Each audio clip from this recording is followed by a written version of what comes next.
Well, here it is. So we came out to the lake for this weekend, just hanging out, and I thought what better time to try the Klos travel acoustic guitar. You saw the unboxing.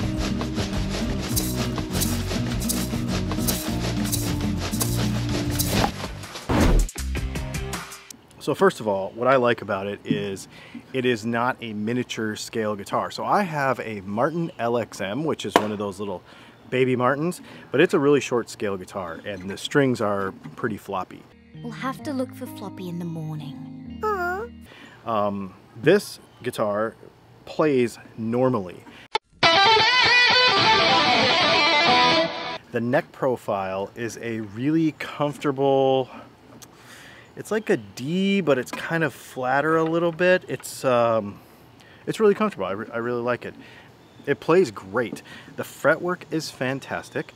There were no sharp frets. There were no issues like that. It's got kind of a binding on the neck. I don't know if it's a binding or how they do that with the carbon fiber, but it's really nice and smooth.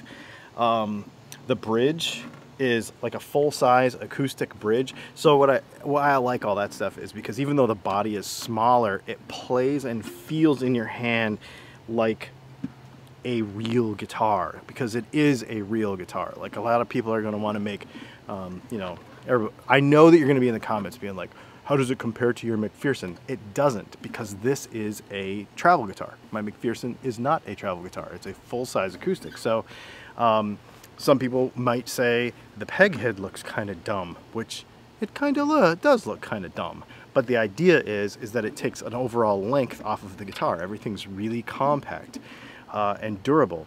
The tuners, these ratio tuners that they're using here are fantastic. They're really, really good. So let's talk a little bit about the travel aspect of the guitar. So we've got this 4-bolt neck, threaded inserts into the neck itself. So there's 4 bolts on the back of the body, inserts into the neck, and it comes with a little screwdriver so that you can take these screws off. So here's what you do. You put the capo on the first fret that they could provide you.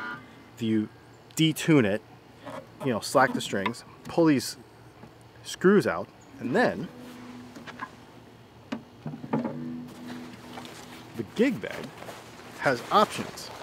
So the gig bag has a full-size gig bag, like you can just leave the guitar together, or you can kind of fold the gig bag in half and put the neck, because the gig bag's got this little pass-through for the strings right here.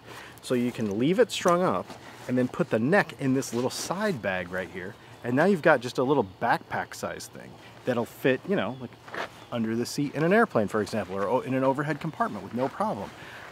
It's really, really cool.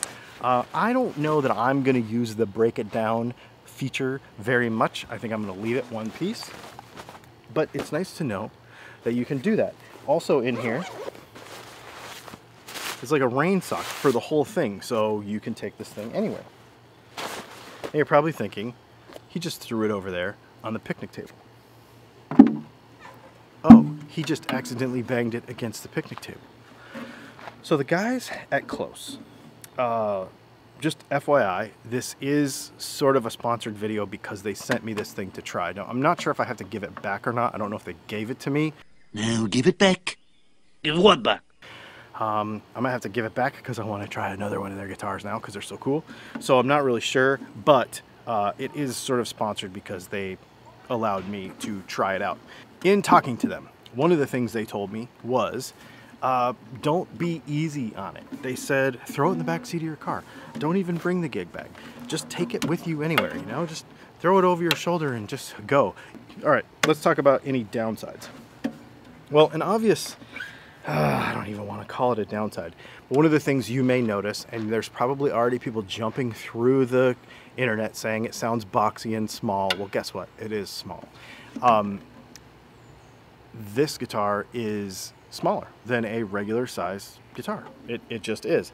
So it will sound different. I think it sounds great. In comparison to some of the other travel acoustics that I have seen, it is amazing.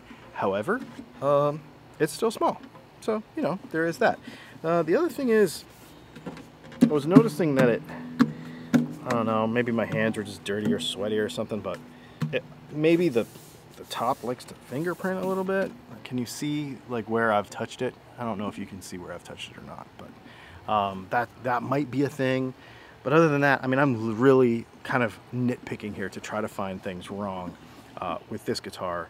There really isn't. The quality was fantastic. Yeah, it's interesting too because the carbon fiber, you can see it's like it's a carbon fiber and some sort of, I don't know what it is, but they've built this thing to really vibrate nice. It feels good in your hands. All right, so here's the question. Should you buy one of these things or not? I think that if you need a travel guitar, or if you need something that you are going to have in your living room, and you're just gonna have a guitar that kind of kicks around the living room, doesn't matter if it tips over, doesn't matter if the kids want to come and play it, doesn't matter if, you know, but still plays like a real guitar and feels good in your hands, this is the jam. You know, a lot of people are going to say a Taylor GS Mini sounds better. They're going to say that, you know, various things like that, which may be true. However, you cannot beat around a Taylor GS Mini like you can this. Like, I think the durability factor of this thing, and, you know, like I said, if it accidentally tips over, if you know, let your kids play it, if they accidentally tip it over, I think it's, you know, there's nothing that you can, I don't think you can really hurt this thing that much. Do you really want to hurt me? Maybe scratch it up or something, but not hurt it, you know what I mean?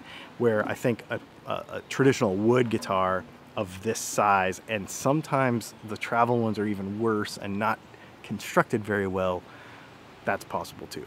So anyway, I think it's really, really cool guitar.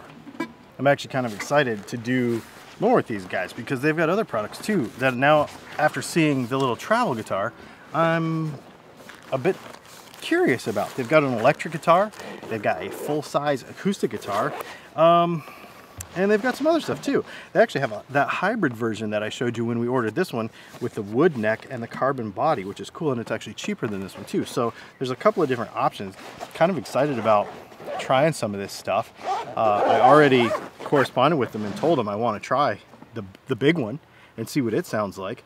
And then they said they have some new stuff coming later this summer that I'm excited about. So yeah, I think after seeing Klos guitars on Instagram and on Facebook and doing all those funny ads for so many years, and then meeting them at NAMM, it was only right to try to get one of these things. So yeah, pretty cool. If you have any questions or about this or anything, I'll put links to it in the description below, as well as to some of their other stuff that I have not even that I've not been able to try in person. So I'm kind of excited because of those other products, like I said. Make sure you do me a favor and like and subscribe. And what else? Oh yeah, live streams on Thursday, news on Wednesday, and I might be trying another new thing here or there as well. Thanks for hanging out, and we'll see you in the next video.